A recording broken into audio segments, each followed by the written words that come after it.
on July 30th, 2025. Gainbridge Fieldhouse played host to a compelling WNBA showdown as the 15-12 Indiana Fever welcomed the 16-10 Phoenix Mercury. With Caitlin Clark sidelined for a fifth straight game by a stubborn groin injury, Indiana leaned into its collective depth and discipline system. A capacity crowd rose to its feet early, anticipating which rotation players would seize the moment. What transpired was a roller coaster affair, capped by Aari McDonald's career-high 27 points and Aaliyah Boston's fourth consecutive double-double, as the Fever edged Phoenix 107-101 for their third straight victory without their star floor general. Welcome to Jintatski Sports, your spot for all things sports. From legendary moments and big-time plays to inspiring stories and deep dives, we bring you the content that keeps the game alive. If you love sports as much as we do, hit that subscribe button and let's get into it. From the opening tip, the Mercury struck with authority. Alyssa Thomas bullied the paint for an early 5 points, and by the midpoint of the stanza, Phoenix had poured in 16 unanswered markers, fueled by Kahleah Copper's precision mid-range jumper and Sammy Whitcomb's corner three. Indiana's offense lagged, its transition opportunities stifled by Phoenix's length. Even Grace Berger's catch-and-shoot tray at 4-12 barely dented a booming 30-20 Mercury advantage at the quarter's close, a deficit that underscored Indiana's need to rediscover its defensive cohesion. Indiana responded with ferocious momentum in the second period, sparking a 13-0 run that erased the deficit by midway through the quarter. McDonald, playing with newfound assertiveness, knocked down back-to-back pull-up jumpers, while Sophie Cunningham and Damaris Dantas delivered timely three-point strikes. By halftime, the Fever had compiled 35 second-quarter points, tying a franchise single-quarter high, and carried a 55-50 lead into the locker room. Their ball movement flourished with 16 assists in the period, and Phoenix's offense sputtered, shooting just 27% as Indiana tightened its defensive rotations. The Mercury roared out of the break, reclaiming a brief lead on Thomas's back-to-back post-ups and Copper's pull-up triple from the wing. Yet Indiana's veterans absorbed the attack. Boston restored order with two powerful drives, and McDonald's kitchen area floater at 4:05 regained a 76-74 Fever edge. A late surge by Phoenix's bench, led by Whitcomb's transition runner and Diana Taurasi, shrank the lead to 74-72 at the 6-minute mark, but Indiana answered each punch, closing the quarter up 74-72 on a Boston offensive rebound and putback. The quarter's 22 defensive rebounds underlined the Fever's regained control of the boards. The final stanza belonged to Boston. She opened with 14 consecutive points, combining spin moves in the lane with mid-range floaters that built an 88-79 cushion and silenced the visiting faithful. Chloe Bibby's corner triple at 5:27 extended the advantage to double digits, and when Cunningham drew contact on a step-back three, converting the and one, Indiana led by 11. Phoenix scrambled back as Thomas amassed a 32-point, 15-rebound masterpiece, but too often found the lane clogged. In the closing 2 minutes, McDonald's drive-in dish to Berger for a dagger layup and Dantas' putback sealed the outcome. When the horn sounded, the Fever had outscored Phoenix 33-29 in the fourth, securing a 107-101 triumph. Indiana's turnaround was forged in the second quarter and crystallized by a defensive reset that held the Mercury to 42% shooting over the final 3 periods. Their 23 forced turnovers became 31 fast break points, a testament to McDonald's 7 steals and the team's help-side discipline. Offensively, McDonald's career-high 27 points on 11 of 17 shooting married downhill drives to pull-up range, while Boston's 22-point, 12-rebound double-double anchored every surge. Berger chipped in 15 bench points on 6 of 8 shooting, and Cunningham added 12 crucial markers.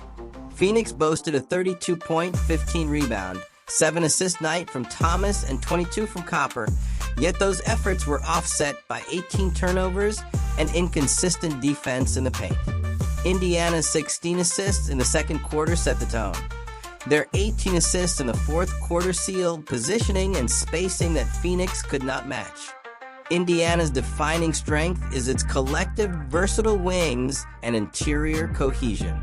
Boston's low post force commands double teams, spawning kickouts for McDonald, Cunningham, and Berger. McDonald's burgeoning playmaking, 6 assists and 7 steals, fuels both transition bursts and half-court entry sets. Willingness to deploy multiple shell defense looks in the third quarter stifled Phoenix's spacing and turned the tide. However, the Fever's reliance on transition and second-chance dynamics can leave them vulnerable against teams that sprint back and anchor the paint. Their three-point consistency remains streaky, as early-game cold stretches illustrate. To evolve, Indiana should embed mid-range pick-and-pop actions for Boston and Dantas, stretching defenders to the elbow, and script staggered off-ball screens to fracture traps. Reinforcing offensive rebounding fundamentals can preserve their attacking identity against more physical frontcourts. In film session, pause on key sequences from the second and fourth quarters, highlighting every successful trap, rotation, and outlet push, to codify the triggers for their defensive resets. Practices will feature mid-period shell drills, emphasizing show, hedge, recover timing. Offensively, the staff will install 2 new mid-range pick-and-pop series for Boston and Dantas at the elbow, paired with staggered slip screens for Cunningham and Hall to punish over-aggressive closeouts. Simulated late-game scenarios, practicing up 7 with 2 minutes remaining, will teach the patience and composure crucial for playoff finishes. Rebounding clinics will stress box-out fundamentals and skirmish drills to cement second-chance dominance.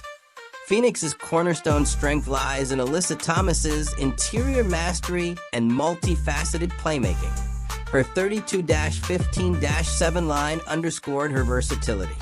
Copper's emerging sharpshooting 22 points, and Wickham's ready catch-and-shoot ability add perimeter threats, while Diana Taurasi's veteran savvy continues to spark second-unit life. Yet, ball security faltered.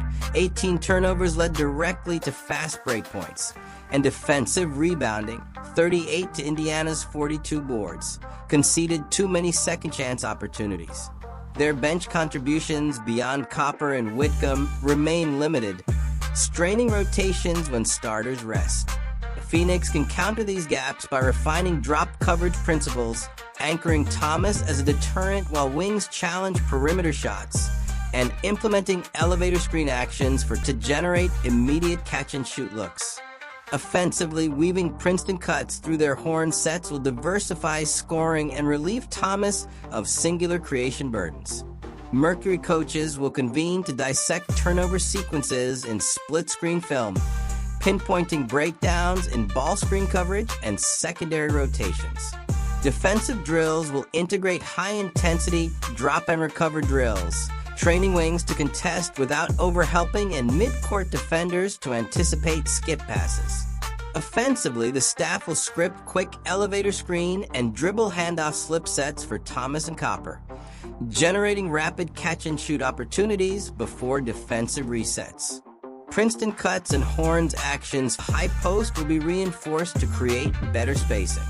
Bench integration scrimmages will rotate Cornelia Mitrovic and Tiana Mangakaya into late-game lineups to build trust in rebounding and defensive assignments, while a targeted fatigue management plan, strategic timeouts, and staggered rest breaks will help preserve energy for the season's final sprint.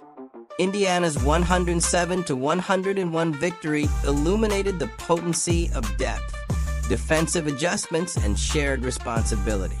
Aari McDonald reflected, "We trust each other off the ball, and on defense, that connection makes us hard to stop." Veteran analyst Doris Burke praised the performance as a prime example of system triumphing over star absence. Teams that move the ball and defend collectively will rule the postseason. As both squads prepare for the season's final push, one question lingers. Will Indiana's multifaceted blueprint or Phoenix's reliance on its superstars prove more enduring under playoff pressure? Thanks for watching Jintatski Sports. If that video hit home or gave you something to think about, drop a like and let me know what you think in the comments. Don't forget to subscribe for more stories that bring the heart of sports to life. Until next time, stay inspired and keep chasing greatness.